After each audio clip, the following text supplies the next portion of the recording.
Presidential Election Petition Court, PEPC, finally delivered its long-awaited judgments on petitions challenging the outcome of the presidential election held on 25th of February 2023.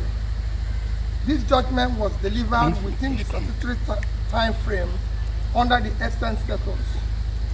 We acknowledge the court's contributions to due process and seeming attempt to strengthen our democracy.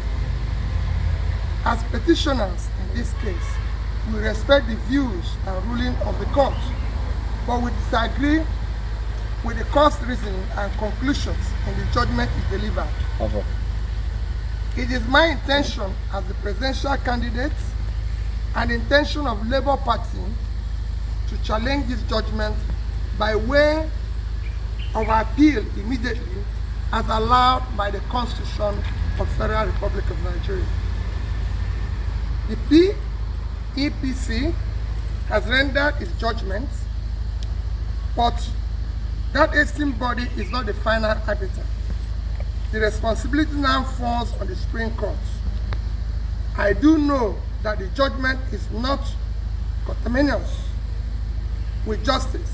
I implore Nigerians to remain focused, steadfast, and peaceful, and to abide by the rule of law and understand this matter has not reached its logical conclusion.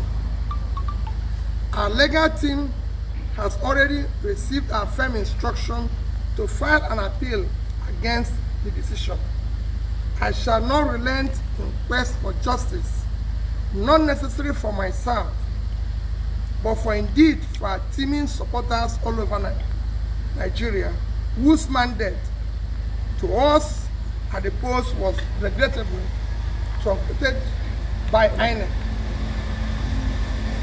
The strength and value of our democracy reside on solid national institutions and our confidence in them.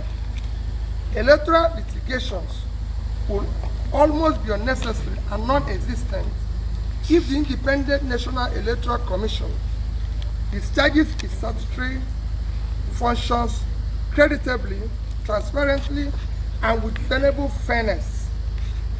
When that body fails, as it did recently, those subverting the will of Nigerian voters, the recourse to judiciary becomes imperative, as is now the case.